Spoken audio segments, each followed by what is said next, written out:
Everyone laughed at the child, but the music she played revealed hidden genius. The afternoon sun spilled generously across the city square, painting everything in shades of amber and gold. The light shimmered on the polished windows of chic cafes and high-end restaurants, making them gleam like jewels against the bustling streets. There was a vibrancy in the air, one of comfort and privilege. Pedestrians passed by in tailored suits, crisp dresses, and shoes that clicked confidently against the pavement. The world here seemed to belong to the wealthy, those untouched by hardship, where laughter and leisure were the language of the day. Inside one of the most elegant restaurants lining the square, life carried on as though it were a carefully orchestrated performance. Waiters glided gracefully between tables, their trays balanced with crystal glasses and plates of delicacies. Each movement was smooth, refined, almost rehearsed. The scent of freshly baked bread mingled with the rich aroma of roasted meats and fine wine, filling the air with indulgence. Well-dressed customers reclined in plush chairs, their conversations drifting like background music. Some spoke loudly about business deals, others whispered about upcoming social events, their diamond bracelets and gold watches catching the sunlight with every gesture. Their laughter rose and fell, blending seamlessly with the soft jazz that floated gently from hidden speakers. There was no rush here, no sense of urgency, only time and luxury. Yet in the corner of this sophisticated dining hall stood something that seemed almost out of place, a glossy black grand piano. Its surface reflected the afternoon light like a mirror, its presence commanding attention even when silent. For most, it was nothing more than decoration, an ornament meant to complete the restaurant's aura of refinement. Few guests believed it was ever truly played. It was simply a symbol, an accessory to wealth, as essential to the atmosphere as the sparkling wine in their glasses. But the piano carried a quiet weight, a sense of stories untold. Its keys, untouched and gleaming, seemed to wait patiently for hands that could awaken it from silence. Guests rarely glanced at it, too absorbed in their meals, their conversations, their carefully constructed appearances. And yet, for anyone paying close attention, the instrument stood as a reminder that beauty and meaning often lie dormant until someone dares to uncover them. The scene inside the restaurant was one of effortless indulgence. Couples leaned close, across candlelit tables, sipping champagne as though it were water. Families with children dressed in miniature designer outfits shared desserts that cost more than an ordinary person's weekly groceries. Every sound carried the distinct tone of privilege, the clinking of fine china, the crisp pop of corks, the steady hum of people who believed the world bent to their comfort. And still, the piano stood alone in its corner, its polished frame catching shards of sunlight from the tall glass windows. Occasionally, someone would comment idly on its beauty, but their words lacked depth, more like an observation of a painting on the wall than recognition of an instrument capable of touching hearts. Beyond the glass, the city pulsed with life.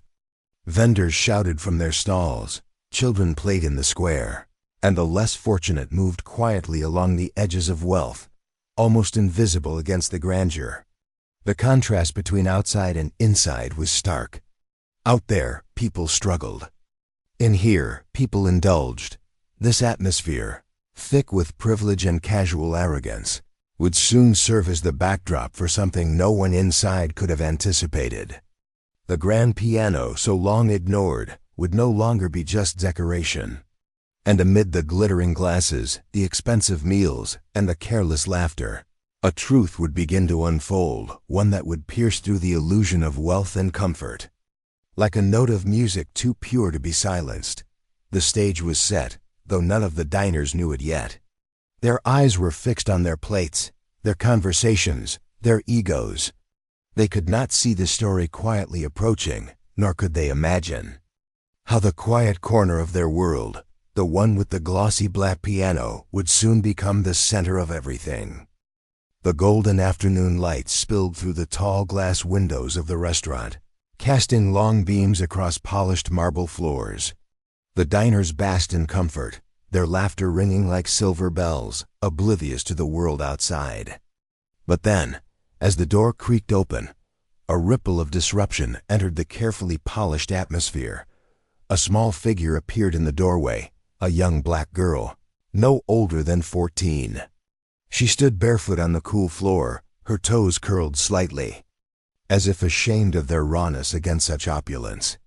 Her clothes were tattered, a faded, oversized hoodie hanging loosely on her thin frame, with jeans frayed beyond repair. Dust clung stubbornly to her hem, and her skin carried the faint grime of nights spent without shelter. Her hair was a wild halo of tangled curls, messy and unkempt, yet her eyes stole the room. They were deep, luminous, and unflinchingly alive. Behind their quiet desperation, there flickered something else, intelligence, yearning, and a strength that belied her fragile exterior.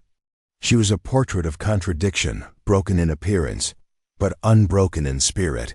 For a long moment, she lingered at the threshold, as though unsure if she even had the right to breathe the same perfumed air. The conversations faltered ever so slightly, curiosity tugging at the corners of the room. Waiters glanced sideways, uncomfortable. Diners frowned, their expressions twisting with annoyance at the interruption. The girl took a hesitant step forward, her small frame dwarfed by the grandeur of the place. She swallowed hard, as though summoning all her courage into a single act. Then, in a voice that was almost a whisper, trembling yet steady enough to be heard, she spoke. "Can I play the piano? Just for a meal?" The words floated into the air, soft and fragile, yet heavy enough to still the clinking of glasses. For a heartbeat, silence ruled the room. Then, like a spark catching fire, the reaction spread.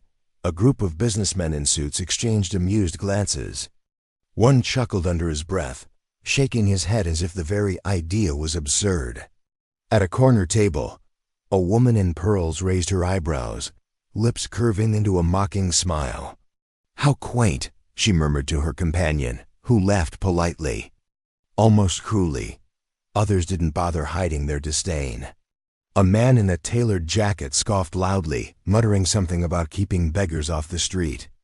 Another guest shook his head, smirking, before returning to his wine as though she were no more than a fleeting disturbance. The waiters shifted uncomfortably, caught between pity and protocol. One young server took half a step forward, then froze, uncertain whether he was even allowed to acknowledge her. The girl's presence had unsettled the harmony of the wealthy, and the weight of judgment pressed down on her fragile figure from every corner of the room. Still, she did not lower her gaze. Her hands, clasped tightly in front of her, trembled slightly, but her eyes burned with quiet determination. She wasn't begging for money, nor pleading for scraps. She asked for dignity in the only way she knew how, through the piano that gleamed in the corner like a silent promise. A ripple of laughter rose from a nearby table. A young man, perhaps no older than 20, leaned back in his chair and sneered. "A meal for a tune? What is this fairy tale?" His friends chuckled, their polished shoes tapping against the marble floor in mock rhythm. The girl's cheeks flushed, not with shame but with something deeper resolve. Her voice had been soft, but her request lingered, stubbornly refusing to vanish beneath their mockery. At the doorway, with her bare feet rooted against the marble, she looked once more toward the piano. Its glossy black surface reflected the sunlight like a beacon. She imagined her fingers on those keys, the music rising to fill the space that now buzzed with ridicule. She knew what she carried within her, the gift that no one could see, not. Yet to the wealthy guests, she was just a child out of place, an intruder in their sanctuary of indulgence. But in that moment, with every ounce of courage stitched into her fragile voice, she had unknowingly planted the seed of a story that would soon unravel their certainty and expose the truth of worth. The room still chuckled, still dismissed her. But the piano waited, and so did she. The girl's small frame quivered slightly at the restaurant doorway, but she held her ground, her gaze fixed on the grand piano in the corner. She had stepped into a world that, for all its glittering elegance, seemed designed to exclude her. Yet in her heart, she carried a quiet courage, a belief that talent, even hidden beneath layers of hardship, could demand recognition. Before she could take another step, the hostess approached, her heels clicking sharply against the polished marble, announcing her presence like a judge entering a courtroom. She was young, glamorous, and accustomed to commanding the attention of everyone around her. Her perfectly styled hair and pristine uniform accentuated an air of superiority that seemed almost tangible. As she stopped before the girl, her eyes narrowed, lips curling into a sneer that barely concealed her contempt. "This piano is not for beggars," she said, her voice dripping with arrogance and amusement, the words sharp enough to slice through the warm sunlight spilling into the room. The hostess's tone carried a practiced superiority, the kind only someone accustomed to unquestioned privilege could muster. A ripple of laughter followed, polite at first from some guests, but then growing bolder. A man in a tailored suit whispered to his friend, smirking at the girl's tattered clothes, while a woman at a nearby table tilted her head back, letting out a soft, mocking giggle. Their amusement was cruel yet contained, a subtle display of social hierarchy that made the girl's stomach tighten with the weight of humiliation. The girl's lips trembled as she swallowed, but she did not retreat. Her hands clenched lightly. At her sides, the frayed edges of her hoodie brushing against her knuckles. She could feel the eyes of the diners on her, the weight of judgment pressing down like a physical force. And yet, she refused to be broken. I just wanted to play the piano." "For a meal," she repeated softly, her voice steady despite the sting of their laughter. It was a fragile sound, almost lost beneath the ambient clinks of glasses and murmured conversations, yet it carried something undeniable resilience. Her eyes met the hostess's briefly, calm and unwavering, as if saying without words, "I am here. I belong." The hostess paused, her smile faltering for the briefest moment. Amused by the girl's audacity, she straightened her posture and let out a soft chuckle, more of a scoff than genuine amusement. The manager, standing discreetly at the side of the room, watched the exchange unfold with mild curiosity. His eyes flickered between the girl and the hostess, an almost imperceptible smirk tugging at the corner of his lips. "Let her try. Then," he said finally, shrugging as though granting permission to a spectacle meant solely for amusement. "If she wants to embarrass herself, let her." His tone carried no malice, only the casual indifference of someone entertained by the audacity of a child daring to challenge the established order dotted his words. A wave of whispers and suppressed chuckles moved through the restaurant. Guests leaned back in their chairs, some folding their arms, some tilting their heads with quiet ridicule. "She never play a single note properly," one whispered, shaking his head. "Can you imagine the audacity?" Yet the girl did not falter. Her gaze flicked once more to the piano, its polished surface gleaming in the afternoon sunlight like a silent promise. Despite the humiliation swirling around her, she took a measured step forward, her bare feet barely making a sound on the marble floor. The frayed edges of her hoodie and pants seemed almost to shimmer in contrast to the gilded luxury surrounding her, a testament to the stark disparity of her world and theirs. With each step, the laughter and sneers grew louder. But her resolve only strengthened. She was not there to beg for pity. She was there to create something that would speak for itself, music that could pierce through the mockery, the arrogance, and the superficial judgments of the privileged. Every fiber of her being focused on the piano, on the keys that seemed to hum with potential beneath her touch. The hostess stepped aside, still smirking, assuming the child's performance would be as laughable as her attire suggested. Diners whispered bets on how long it would take before she faltered, fully convinced they were witnessing nothing more than a fleeting comedy. But the girl, barefoot and determined, ignored their assumptions. She approached the piano, her hands brushing lightly across the keys as if testing their warmth. And in that small, quiet motion, she began to reclaim the narrative. She would show them that audacity, when paired with talent and courage, could turn mockery into astonishment. So the stage was set, the room still buzzing with disbelief, unaware that they were about to witness something far beyond their expectations. The young girl moved slowly across the polished marble floor, her bare feet whispering faintly against its cold surface. Each step seemed measured, deliberate, as though she were navigating a bridge stretched taut between fear and courage. Her tattered gray hoodie swayed slightly with her movement, the frayed edges brushing against her thin legs, and her messy curly hair framed a face that held more determination than anyone in the restaurant had expected. Every eye in the room followed her with a mix of curiosity and disdain. The wealthy diners, adorned in crisp suits, elegant dresses, and glinting jewelry, had paused mid-conversation, mid-bite, as if the very air around them had thickened with tension. Whispers began to ripple through the room, hushed murmurs like, "Rustling leaves. What could a homeless child possibly know about a grand piano?" Some guests smirked, exchanging amused glances. "She doesn't even belong here," muttered a man in a tailored jacket, a faint sneer curling his lips.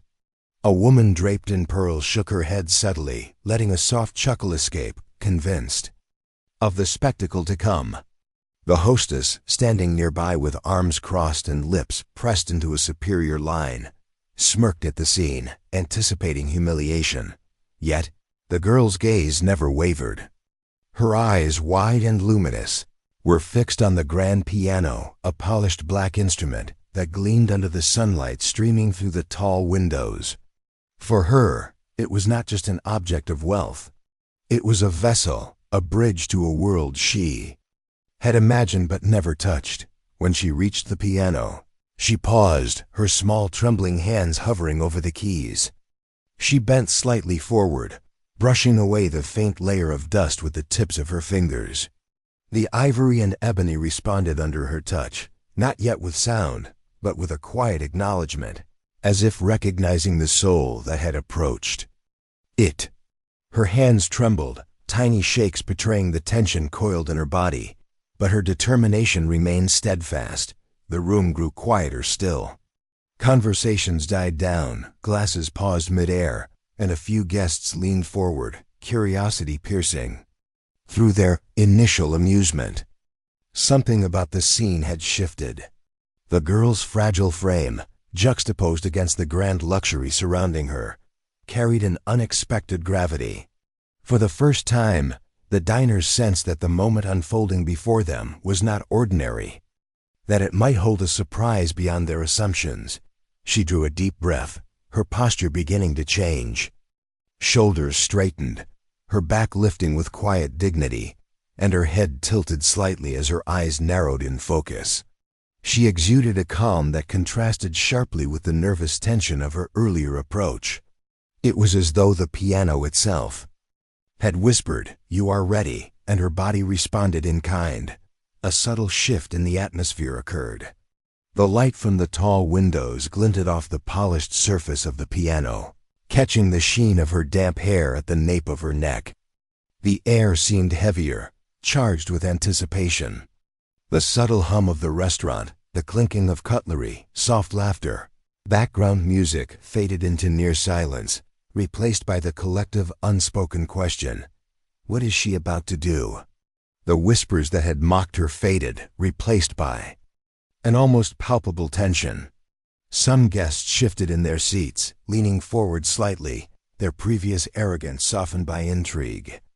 Others remained rigid, curiosity battling disbelief as they wondered what hidden talent could reside in this small, ragged figure. She settled herself on the piano bench, the worn wood creaking softly under her weight. Her fingers hovered above the keys for a moment longer, a careful balance between hesitance and resolve. Then, without any dramatic flourish, she pressed a single key. The sound resonated through the restaurant, not loud, but clear, a note that seemed to pierce the room. With unexpected purity, The diners exchanged startled glances. The hostess's smirk faltered slightly. Even the manager, who had shrugged her off moments before, leaned subtly closer. Sensing that the child's performance might defy every expectation, the girl's shoulders remained straight, her eyes focused on the keys as if she were seeing through them into a world only she could perceive. The room, now suspended in anticipation, waited. Something extraordinary was about to unfold, and for the first time, the diners realized they might be about to witness far more than they had ever imagined. And in that stillness, the first note hung in the air, promising revelation, awe, and a turn of events none could have predicted. The first note reverberated through the restaurant like a single droplet falling into a still pool. It was simple, almost tentative, yet it carried an unexpected clarity that seemed to hush the room instantly. Diners paused mid-conversation, forks frozen mid-air, glasses held halfway to lips. The sound, pure and deliberate, pierced the illusion of safety they had wrapped themselves in with their laughter and mockery. The girl's fingers, small and nimble, moved across the piano keys with a confidence that belied her fragile, barefoot frame. Her tattered gray hoodie hung loosely around her shoulders, her worn jeans showing every threadbare patch, yet she radiated a quiet authority that drew every eye in the room.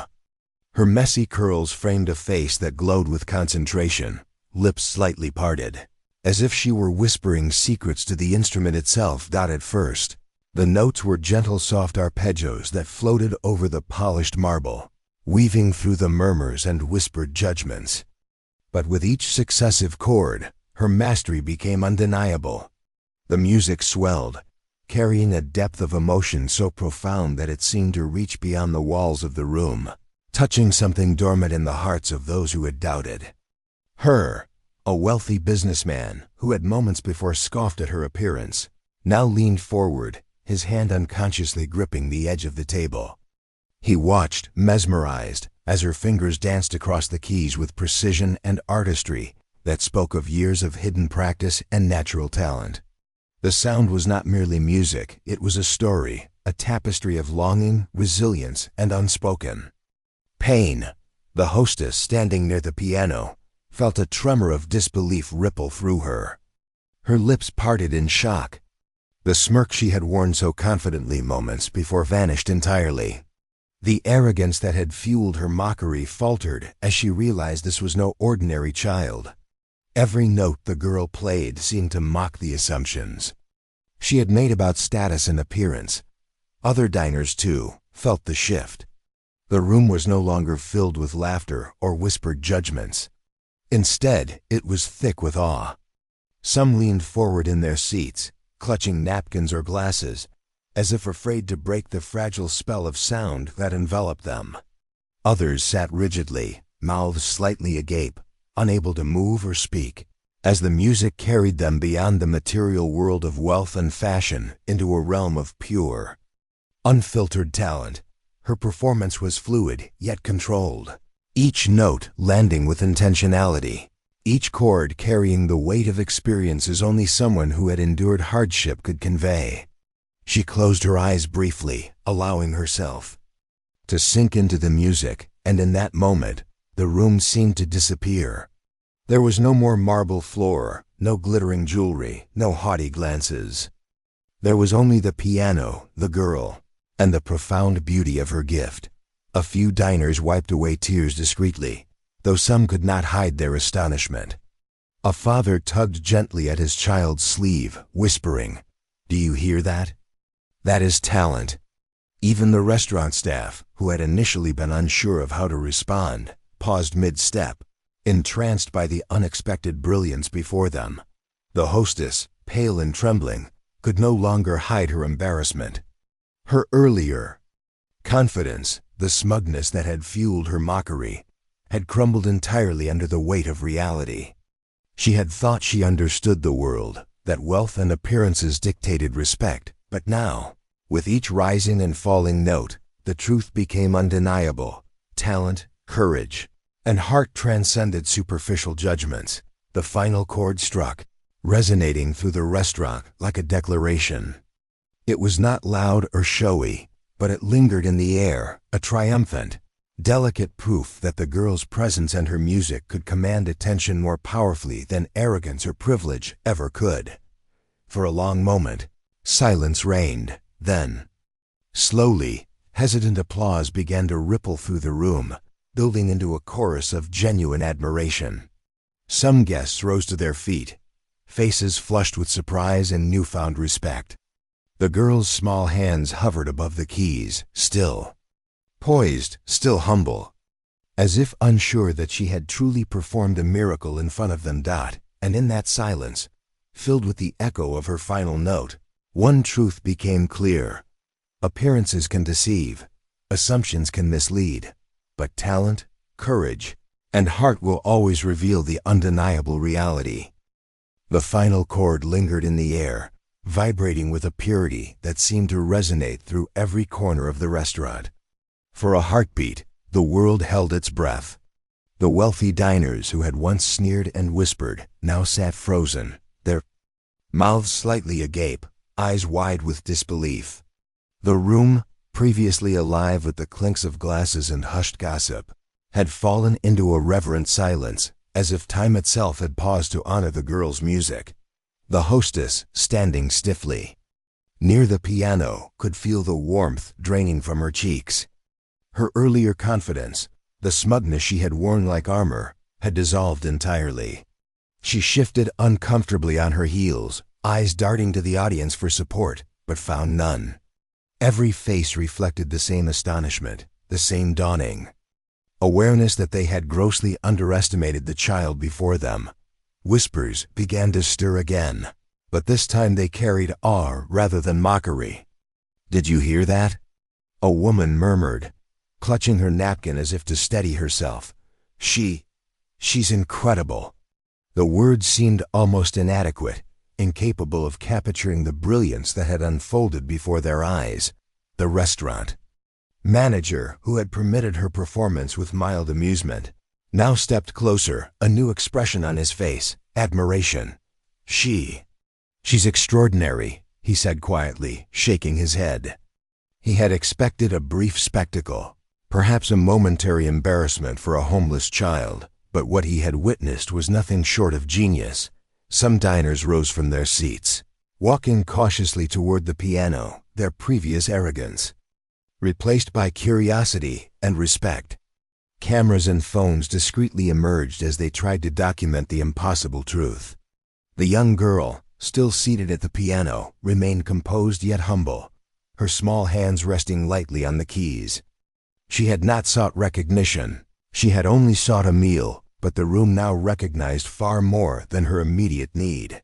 As if on cue, a waiter approached gently, whispering something in her ear. Her eyes widened slightly, a subtle glimmer of surprise reflecting in their depths. A hush fell over the crowd again as she slowly stood, brushing the tips of her fingers over the piano's glossy surface. The murmurs grew louder. Who is she? Where did she learn to play like that? A man, sitting at a nearby table, spoke aloud, unable to contain his astonishment. "Wait, she's not just talented. She's a prodigy." His words rippled through the room like electricity, igniting murmurs of realization. Guests who had mocked her mere minutes ago now looked at her with incredulity and admiration, some with tears threatening to spill. The hostess, pale and trembling, could hardly breathe. Her mind raced, trying to reconcile the stark contrast between the girl she had dismissed as a beggar and the extraordinary musician who now stood before her. The very arrogance that had fueled her mockery seemed laughable now, a fragile mask shattered by the undeniable brilliance of raw talent. The young girl's eyes met the hostess's briefly, calm and unwavering, and in that moment, every judgment, every sneer, every assumption evaporated. She did not gloat, did not boast. She simply stood as herself, a testament to the truth that appearances can deceive, but skill, heart, and courage always speak louder than ridicule. The diners, once confident in their superiority, now clapped softly, then louder, until the room filled with genuine, heartfelt applause. Even the manager's smirk had transformed into a broad, warm smile, a silent acknowledgement of the extraordinary display before them. And in that moment, the restaurant became more than a place of privilege. It became a stage for revelation. A barefoot girl, clad in tattered clothing, had turned assumptions on their head. She had shown that talent and resilience are not determined by wealth, nor diminished by circumstance. The atmosphere, once thick with arrogance and judgment, now hummed with respect, humility, and awe. The revelation was complete. The girl, who had asked only for a meal in exchange for music, had given the world something infinitely more valuable, a lesson in humility, the triumph of talent, and the power of believing in oneself against all odds. The final echo of her piano performance still resonated in the air, vibrating subtly through the high ceilings of the restaurant. The room, once filled with whispers and derision, now thrummed with astonishment. Guests sat in stunned silence, some leaning forward, still trying to process the transformation of what they had assumed was a desperate, ragged child into a musical prodigy, commanding their full attention. It was then that a tall man, distinguished yet approachable, stepped quietly from the back of the restaurant. His salt and pepper hair framed a face lined with years of wisdom and experience, and his eyes glimmered with a mixture of curiosity and warmth. The girl's performance had not gone unnoticed. He'd been watching the entire time, a professor of music at a prestigious conservatory, known for recognizing talent that others overlooked. He approached the piano slowly, giving her the space to breathe, yet every step he took carried purpose. The room seemed to hold its collective breath as he stopped beside her. Kneeling slightly to meet her eyes, he spoke with a gentle authority, his voice carrying the kind of reassurance that comes from both knowledge and genuine admiration. "You have a gift," he said softly, almost reverently. "One that the world should see and hear. If you're willing, I'd like to help you nurture it. A scholarship, proper training. I can guide you, mentor you. You can change your life and, in doing so, touch countless others with your music." The girl blinked, absorbing the weight of his words. Her lips parted slightly, unsure if this was a dream or reality. For years she had only known struggle-cold nights on the streets, empty stomachs, the judgment of a world that often ignored her existence. And now, here was someone offering her not charity, not pity, but opportunity, a chance to step into a life she had only glimpsed in fleeting daydreams. Around them, the restaurant's energy shifted once more. The manager, who had watched the unfolding events with growing guilt, stepped forward. His uniform now seemed constricting, a symbol of the assumptions he had upheld. With trembling hands, he lifted a silver tray, carrying the finest meal the restaurant could offer: a perfectly roasted chicken, fresh bread, delicate vegetables, and a small dessert. He placed it carefully before her, eyes downcast, as if acknowledging his own failure to recognize her worth earlier. I hope this will help," he said quietly, his voice betraying both shame and admiration. "Please, allow me." The girl looked at the tray, then back at the professor, then slowly lowered herself to the meal with gratitude, her lips curving into a small, sincere smile. She had come seeking only a meal in exchange for music, but now the world was opening its doors in ways she had never imagined. The diners, those who had laughed, whispered cruelly, and shaken their heads moments ago, were now silent, caught between astonishment and shame. Some raised their hands in tentative applause, hesitant at first, then gradually with growing confidence, as if acknowledging the wrongs of their initial judgment. Others avoided eye contact, embarrassed that they had ever thought so little of the child before them. The hostess, once smirking and filled with condescension, now stood pale and quiet, her arrogance dissolved under the brilliance of the moment. She glanced around, noting the admiration the girl was receiving and the professor's guiding presence, and felt the weight of her own misjudgment. Even as the applause spread, the girl remained humble. She did not boast, did not raise her head. In triumph, she simply nodded to the professor, her fingers brushing lightly over the keys again, as if to reassure herself of her own talent, and then turned to accept the meal. The juxtaposition of her delicate dignity against the luxury of the restaurant underscored the lesson unfolding in front of every eye dot in that moment. The room understood. Greatness is not measured by clothing, by social status, or by first impressions.